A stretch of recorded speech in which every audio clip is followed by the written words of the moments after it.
Everyone, welcome back to the channel. आज इस video में हम अपना नेक्स्ट टॉपिक पढ़ने जा रहे हैं और आज का हमारा जो टॉपिक है वो है पर्सनालिटी डिसऑर्डर। तो साइकोलॉजी में ऑलरेडी हम पढ़ चुके हैं कि पर्सनालिटी क्या होता है, कितने टाइप्स के पर्सनालिटीज होते हैं या फिर पर्सनालिटी के क्लासिफिकेशंस क्या होते हैं। पर आज का हमारा जो टॉपिक है ये है साइकियाट्री से, और पर्सनालिटी डिसऑर्डर क्या होता है, कैसे होता है, हम किन पर्सन को या फिर किस इंडिविजुअल को बोलेंगे कि इसे पर्सनालिटी डिसऑर्डर है, ये सब हम डिटेल में इस वीडियो में पढ़ेंगे। अगेन ये वीडियोस शॉर्ट शॉर्ट होंगी। आज इस वीडियो में जैसे हम दो टॉपिक्स कवर करेंगे, नेक्स्ट में हम कॉजेस कवर करेंगे, फिर क्लासिफिकेशन कवर करेंगे। तो अगर वीडियो 10-10 मिनट्स की होगी तो आपके लिए पढ़ना भी इजी होगा और आप जल्दी बोर भी नहीं होंगे। ओके, तो सबसे पहले हम देखते हैं कि पर्सनालिटी डिसऑर्डर्स क्या होते हैं। उससे पहले पर्सनालिटी आपको पता है क्या होता है, ये ऑलरेडी हम डील कर चुके हैं इन डिटेल।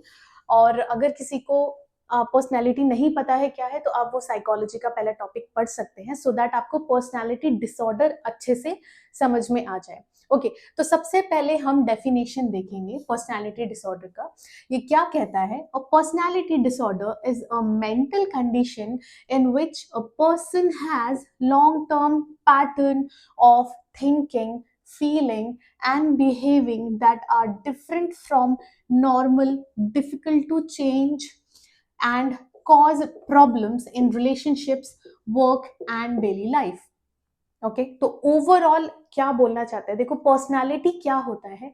हमारा एक बिहेवियर, ठीक है, मतलब हम कैसे किसी के साथ बिहेव करते हैं, हम कैसे अपने आप को प्रेजेंट करते हैं, है ना, यही है ना पर्सनालिटी। जो टर्म है ये पर्सोना वर्ड से आया है। पर्सोना का मतलब होता है मास्क। जैसे आप टीवी देखते हो, एक्टिंग देखते हो, तो उसमें एक्टर्स क्या कर रहे हैं? वो एक अपने ऊपर मास्क कैरी कर रहे हैं ना, जो भी कैरेक्टर वो प्ले करते हैं उसके जैसे ही एक्ट करते हैं, उसके जैसे ही बिहेव करते हैं, ठीक है, दैट इज पर्सनालिटी। अब पर्सनालिटी डिसऑर्डर का क्या मतलब हुआ कि आप किस तरीके से सोच रहे हैं, किस तरीके से किसी के साथ बिहेव कर रहे हैं, वो उसमें कोई भी प्रॉब्लम आ जाना, ठीक है। मतलब जैसे अगर मैं जहां भी काम करती हूँ, मेरा एक नॉर्मल बिहेवियर है कि मैं अपने कलीग्स के साथ बहुत अच्छे से हूँ, या फिर मेरे कोई जो भी फ्रेंड्स हैं मैं उनके साथ बहुत अच्छे से हूँ। लेकिन अगर इनमें थोड़ा सा भी डेविएशन आता है, अगर मेरे सोचने के पैटर्न में चेंजेस आ रहे हैं और वो सभी एक्सेप्ट नहीं कर पा रहे हैं, तो पर्सनालिटी डिसऑर्डर कहला सकता है। अब इसमें भी ऐसा नहीं है कि कोई, जैसे आपके फ्रेंड्स के ओपिनियन और आपके ओपिनियन अलग अलग है, दैट मीन्स आपको पर्सनालिटी डिसऑर्डर है, ऐसा नहीं है। डिटेल में आगे हम पढ़ेंगे कि हम किस पर्सन को बोलते हैं कि उसे पर्सनालिटी डिसऑर्डर है। ओके, अब यहाँ देखो कि जो भी पर्सन है, जो भी इंडिविजुअल है, उसका एक तो लॉन्ग टर्म पैटर्न है, ठीक है। लॉन्ग टर्म पैटर्न मतलब बहुत लंबे समय से ये चलता आ रहा है कि वो सोचते थोड़ा अजीब तरीके से, फील भी थोड़ा अजीब तरीके से करते हैं और बिहेव भी अजीब तरीके से करते हैं, जो कि हमारे सोसाइटी में या फिर जो कि उनके वर्क लाइफ बैलेंस को खराब कर रहा है, उनके पर्सनल जो उनका जो भी एनवायरमेंट है, उनका जो भी सोशल एक एनवायरमेंट रहता है, उसको भी वो डिस्टर्ब कर रहा है, ठीक है। ओके, नेक्स्ट हम देखते हैं कैरेक्टरिस्टिक्स ऑफ पर्सनालिटी डिसऑर्डर। अब कैरेक्टरिस्टिक्स क्या होते हैं, मतलब ऐसे कौन कौन से कैरेक्टरिस्टिक्स आप देखोगे पर्सनालिटी डिसऑर्डर जिसको भी है उसमें। ओके, सबसे पहला है बिगिंस इन एडोलेसेंस और अर्ली एडल्टहुड, ठीक है। तो कब शुरू हो रहा है ये? एडोलेसेंस में या फिर अर्ली एडल्टहुड, ठीक है। बेसिकली मैं बोलूंगी टीनेज वाला जो फेज है, उस टाइम पे ये सबसे ज्यादा आपको देखा जाएगा और उसी टाइम से ये शुरू हो जाता है। अब उस टाइम से शुरू क्यों होता है वो भी हम पढ़ेंगे, ठीक है। नेक्स्ट है स्टेबल एंड परसिस्टेंट पैटर्न। अब ऐसा नहीं है कि किसी दिन वो बहुत अच्छे हैं और किसी दिन बहुत खराब है। उनका एक स्टेबल पैटर्न रहता है कि अगर वो किसी से ज्यादा बात नहीं करते हैं तो वो कभी भी किसी से ज्यादा बात नहीं करेंगे, ठीक है।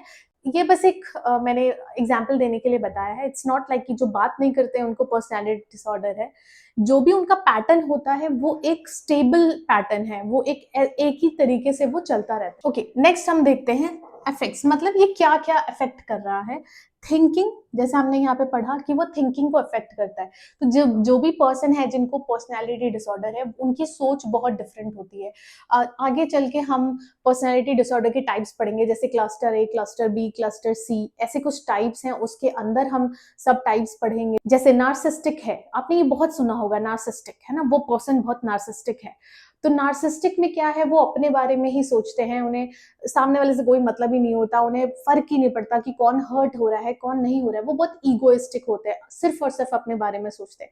तो ये एक टाइप का पर्सनालिटी डिसऑर्डर है। ओके, उसके बाद आपने बहुत एक कॉमन डिसऑर्डर आपने देखा होगा, आपके फ्रेंड्स या फिर आपके फैमिली मेंबर किसी ना किसी में वो पक्का आपको दिखेगा, that is OCPD. OCPD which is obsessive compulsive personality disorder. ठीक है, अब देखो बहुत लोग ना ओसीपीडी और ओसीडी को सेम समझते हैं, पर ऐसा नहीं होता है। ठीक है, ओसीपीडी एक पर्सनालिटी डिसऑर्डर है और ओसीडी एंजाइटी डिसऑर्डर है। ठीक है, ये दोनों का डिफरेंस क्या है वो हम अलग से पढ़ेंगे। फिलहाल के लिए ओसीपीडी जो है ये एक पर्सनालिटी डिसऑर्डर है, जिसमें जो भी इंडिविजुअल है उसको बहुत ज्यादा प्रॉब्लम होती है, अगर कोई भी चीजें फैली हुई हैं तो वो जाके उसको करेक्ट करना शुरू कर देते हैं। ठीक है, तो ये आपने कहीं ना कहीं देखा होगा, या बहुत लोग होंगे जिनको ये चीज होगी।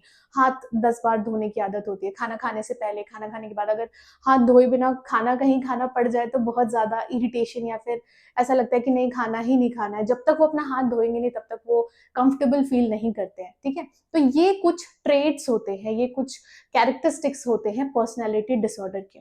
ओके, नेक्स्ट हम देख रहे हैं इमोशनल रिस्पॉन्सेस। उनका इमोशनल रिस्पॉन्स भी डिफर करता है बाकी लोगों से। ठीक है, डिपेंड्स ऑन कि कौन सा पर्सनालिटी डिसऑर्डर उन्हें है, उसके बेसिस पे भी ऑब्वियसली ये इमोशंस जो है वो ऑल्टर करते हैं। जैसे नार्सिसिस्टिक मैंने बोला, नार्सिसिस्टिक में वो सिर्फ अपने बारे में सोचते हैं, वो किसी और के बारे में सोचते ही नहीं कि मैं जो भी बोल रहा हूँ वो किसी को बुरा भी लगेगा, या फिर मैं जो भी मेरे जो भी एक्शंस हैं उससे किसी को बुरा लगेगा या नहीं लगेगा। ठीक है, नेक्स्ट आता है इंटरपर्सनल रिलेशनशिप्स। तो इंटरपर्सनल रिलेशनशिप्स को भी ये अफेक्ट करता है, क्योंकि अगर किसी को भी पर्सनालिटी डिसऑर्डर है तो उसकी थिंकिंग, उसका बिहेवियर, उसका जो फीलिंग है वो ऑब्वियसली सामने वाले के फीलिंग, थिंकिंग और जो बिहेवियर है उससे डिफरेंट है। ठीक है, तो अगर कोई हम किसी से भी क्यों बात करते हैं, जैसे अगर आप किसी भी अपने फ्रेंड से कुछ शेयर कर रहे हो या किसी से भी बात करते हो, तो आप क्यों बात करते हो? बिकॉज आपको ऐसा लगता है कि आप जो भी शेयर करना चाहते हो उनसे शेयर कर सकते हो, और कहीं ना कहीं आप दोनों के पॉइंट ऑफ व्यू मिलते हैं, है ना। आपके फ्रेंड्स जो भी होंगे उनके पॉइंट ऑफ व्यू, मैं ऐसा नहीं बोल रही कि 100% मिलता होगा, पर बहुत ज्यादा मिलता होगा। ठीक है, लेकिन अगर किसी भी इंडिविजुअल का थिंकिंग, फीलिंग और बिहेविंग, जो भी उनका पैटर्न है वो टोटली आपसे डिफरेंट है, तो आप उससे इंटरेक्ट करना नहीं पसंद करते। ठीक है, ओके, नेक्स्ट है इम्पल्स कंट्रोल। अब जो पर्सनालिटी डिसऑर्डर वाले हैं वो अपने इम्पल्स को कंट्रोल कैसे कर पाते हैं, मतलब ये भी ऑब्वियसली डिपेंड करता है कि कौन सा उन्हें पर्सनालिटी डिसऑर्डर है, पर देखा गया है कि जो भी पर्सनालिटी डिसऑर्डर वाले पेशेंट है वो अपने इम्पल्सेस को कंट्रोल अच्छे से नहीं कर सकते। ठीक है, ओके, नेक्स्ट है causes social, occupational and personal dysfunction. अब एक पर्सनालिटी डिसऑर्डर का पर्सन अगर कहीं भी काम कर रहा है तो उसके आसपास जो भी सोशल, मतलब जो भी लोग रहते हैं, या जो भी फैमिली मेंबर्स हैं, या जो भी ऑक्यूपेशनल लोग हैं वहाँ पे, अगर आप ऑफिस जा रहे हो या आप घर पे हो, आसपास लोग कुछ ना कुछ उनके साथ प्रॉब्लम होती रहेगी, क्योंकि उनका जो पैटर्न है, लिविंग पैटर्न है, बिहेविंग का जो पैटर्न होता है वो टोटली डिफरेंट होता है। ओके, लास्ट है इंडिविजुअल यूजुअली लैक इनसाइट। अब इसमें क्या है, पर्सनैलिटी डिसऑर्डर में यूजुअली उनका जो इंसाइट होता है वो लैक होता है, मतलब उनको पता नहीं होता है कि उनके साथ क्या हो रहा है। यूजुअली ऐसा देखा गया है, सभी में ऐसा नहीं होता है, बट यूजुअली ऐसा देखा गया है कि जो भी पर्सनैलिटी डिसऑर्डर वाले हैं उन्हें पता नहीं चल रहा होता कि उनके एक्शंस की वजह से जो आउटकम्स आ रहे हैं वो कैसे आ रहे हैं। उन्हें ऐसा लगता है बाकी सब खराब है, बाकी सब गलत है, मैं बस सही हूँ, मैं अच्छे से कर रही हूँ काम या फिर कर रहा हूँ काम, बाकी सब प्रॉब्लम क्रिएट करने के लिए है। ठीक है, तो ये कुछ कैरेक्टरिस्टिक्स हैं पर्सनैलिटी डिसऑर्डर के। अच्छा, एक और चीज है, जब भी आप साइकेट्री पढ़ते हो तो हमेशा आपको ऐसा लगता है कि अरे ये तो मेरे साथ भी होता है, अरे ऐसा तो मेरे साथ भी होता है, तो क्या मैं भी मेंटली इल हूँ? जब भी आप साइकेट्री पढ़ेंगे आपको 100% ऐसा लगेगा, पर देयर इज डिफरेंस। ठीक है, आप एक नॉर्मल बिहेवियर में, नॉर्मल बिहेवियर भी है खाना खाने से पहले हाथ धोना, खाना खाने के बाद हाथ धोना, पर वो अगर बहुत ज्यादा हो जाए और उसकी वजह से आसपास के लोगों को दिक्कत हो रही है तो उसको हम पर्सनालिटी डिसऑर्डर में काउंट करते हैं। ठीक है, तो एक नॉर्मल बिहेवियर होता है, और वो नॉर्मल बिहेवियर जब एक्सीड कर जाए, जब वो बहुत ज्यादा बढ़ जाए, तो उसे हम एबनॉर्मल कंडीशन बोलते हैं और उसे हम पर्सनालिटी डिसऑर्डर बोलते हैं। तो आज के लिए इतना ही। आई होप आपको ये अच्छे से समझ में आ गया हो। अगर ये वीडियो अच्छी लगी तो वीडियो को लाइक करें, चैनल को सब्सक्राइब करें और कोई भी डाउट या फिर रिकमेंडेशन है तो आप मुझे कमेंट सेक्शन में बता सकते हैं। Thank you so much for watching.